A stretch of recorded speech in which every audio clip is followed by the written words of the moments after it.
സുരക്ഷയുടെ ദൃശ്യം കാട്ടിത്തരാം. കേരളത്തിലുള്ളവർക്ക് എന്തുകൊണ്ടോ അരിശം വരാത്തൊരു സുരക്ഷ. കഴിഞ്ഞ ദിവസം തിരുവനന്തപുരം വിമാനത്താവളത്തിൽ കണ്ട ദൃശ്യമാണ്. ദേ നോക്കിയേ. RSS നേതാവ് മോഹൻ ഭാഗവത് തിരുവനന്തപുരത്ത് വന്നപ്പോൾ അദ്ദേഹത്തിന് അകമ്പടി പോകുന്ന സുരക്ഷാ ജീവനക്കാർ നോക്കിയേ. ഈ നാടിന്റെ നികുതിപ്പണമെടുത്ത്, അതായത് സാധാരണക്കാരൻ വെയിലും കൊണ്ട് മഴയും കൊണ്ട് കൊടുക്കുന്ന നികുതിപ്പണമെടുത്ത് ഒരു RSS നേതാവിന് ഇത്രയും സുരക്ഷ കൊടുക്കേണ്ട കാര്യമുണ്ടോ?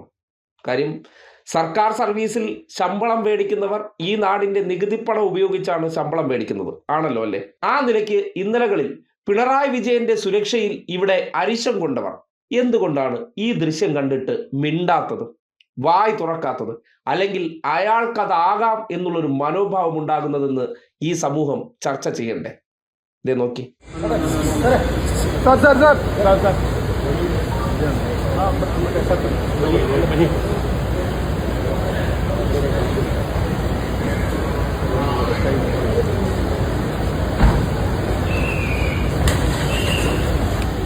മോഹൻ ഭാഗവത് എന്ന വ്യക്തി ഈ സമൂഹത്തിൽ എന്ത് പദവിയാണ് വഹിക്കുന്നത്?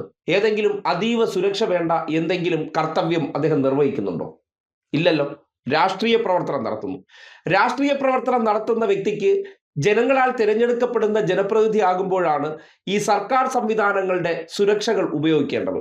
പ്രധാനമന്ത്രിക്ക് ഉപയോഗിക്കുന്നുണ്ട്, ആഭ്യന്തരമന്ത്രിക്ക് ഉപയോഗിക്കുന്നുണ്ട്. സ്വാഭാവികമായിട്ടും അതിൻ്റെയൊക്കെ നമ്പേഴ്സ് എത്രയെന്ന് നമ്മുടെ നാട്ടിൽ ഒരു പ്രശ്നമല്ലാത്ത ഒരു സാഹചര്യം ഉണ്ടെങ്കിലും അവർ ജനങ്ങളാൽ തിരഞ്ഞെടുക്കപ്പെട്ട ജനപ്രതിനിധി ആയതുകൊണ്ട് അത്തരം സൗകര്യങ്ങൾ ഉപയോഗിക്കാം. പക്ഷേ പിണറായി വിജയൻ എന്ന തിരഞ്ഞെടുക്കപ്പെട്ട മുഖ്യമന്ത്രിക്ക് സുരക്ഷാ വാഹനങ്ങളുടെ എണ്ണം പറഞ്ഞ് സുരക്ഷാ ജീവനക്കാരുടെ സംവിധാനങ്ങൾ പറയുമ്പോൾ ഈ നാട്ടിലെ പാരാമിലിറ്ററി നികുതിപ്പണത്തിൽ ശമ്പളം കൊടുക്കുന്നവരാണ്. അവരുടെ ജോലി ഇങ്ങനെ മതം വളർത്താനും വർഗീയത പറയുന്നവർക്കും സുരക്ഷ കൊടുക്കുന്നതാണോ? പൊതുസമൂഹം ചർച്ച ചെയ്യണ്ടേ? എന്തുകൊണ്ട് നമ്മുടെ നാട്ടിലെ ചില നികുതിപ്പണ സ്നേഹികൾക്ക് ഈ കാഴ്ച കാണുമ്പോൾ അതൊരു രാജകീയം പോലെ തോന്നുന്നു? അപ്പോൾ രണ്ടു തരം മനോഭാവമുണ്ട്. ചില ജാതിയിൽപ്പെട്ടവർക്ക് സുരക്ഷ കൊടുക്കുന്നത് കാണുമ്പോഴൊക്കെ വല്ലാത്ത വൈഷമ്യം വരികയാണ്. എന്നാൽ ചിലർക്കതാകാം, ഇവർ അനുവദിച്ചു കൊടുത്തിട്ടുണ്ട്. അതൊക്കെ കണ്ട് കോരിത്തരിച്ചിരിക്കുകയാണ്. അപ്പോൾ ജനം ഇതിനെ വിമർശിക്കണ്ടേ? എന്തിനാണ് ഒരു RSS നേതാവിന് ഇത്രയും സുരക്ഷ? RSS നേതാവിന് മാത്രമല്ല, മറ്റേത് മത നേതാക്കന്മാർക്കും ഈ നാടിന്റെ നികുതിപ്പണം ഉപയോഗപ്പെടുത്തി ഇങ്ങനെ സുരക്ഷ കൊടുക്കേണ്ടതുണ്ടോ?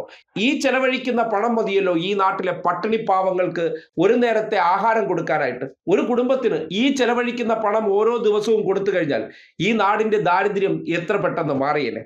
അപ്പോൾ അവർ കൂടി കൊടുക്കുന്ന നികുതിപ്പണം കൊണ്ട് ചിലരെ ഈ നാട്ടിൽ രാജകീയമായി വാഴിക്കുന്നുണ്ട് എന്നുള്ളൊരു യാഥാർത്ഥ്യം നമ്മുടെ നാട്ടിലെ മാധ്യമങ്ങൾ കൂടി മറച്ചു വെക്കുന്നുണ്ട്. മാധ്യമങ്ങൾക്ക് ഈ വിഷയത്തിലൊന്നും ഒരു അഭിപ്രായവുമില്ല. നല്ലതുപോലെ അവർ വ്യാഖ്യാനിക്കത്തുള്ളൂ. അതിനെ ഒരു ഹീറോയിസ്റ്റിക് സ്റ്റൈലിൽ മാത്രമേ അവതരിപ്പിക്കുള്ളൂ. കാര്യം ചിലർക്ക്, പ്രത്യേകിച്ച് ഈ ജാതീയത എന്ന് പറയുന്ന സാധനങ്ങൾ ഇവിടെയാണ് ഈ നാട് മനസ്സിലാക്കേണ്ടത്. അതുകൊണ്ട് ഇത്തരം നികുതിപ്പണങ്ങൾ ധൂർത്തടിച്ച് കളയുന്നതിനെ വാർത്തയല്ലാതായി മാറുകയും തിരഞ്ഞെടുക്കപ്പെട്ട ഒരു മുഖ്യമന്ത്രിയുടെ കാര്യം സംഭവബഹുലമായ വാർത്തയെ അവതരിപ്പിച്ച് ജനങ്ങളുടെ മനസ്സിലേക്ക് തെറ്റിദ്ധാരണ നിറയ്ക്കുകയും ചെയ്തതിന് ശേഷം ഇതൊക്കെ അവർ അനുവദിച്ചു കൊടുക്കുന്നുണ്ടെങ്കിൽ ജനം അതുകൂടി മനസ്സിലാക്കേണ്ടതുണ്ട്. അതുകൊണ്ടാണ് അതിനെ ഇങ്ങനെ തന്നെ അവരോട് പറഞ്ഞ് മനസ്സിലാക്കി കൊടുക്കുന്നത്.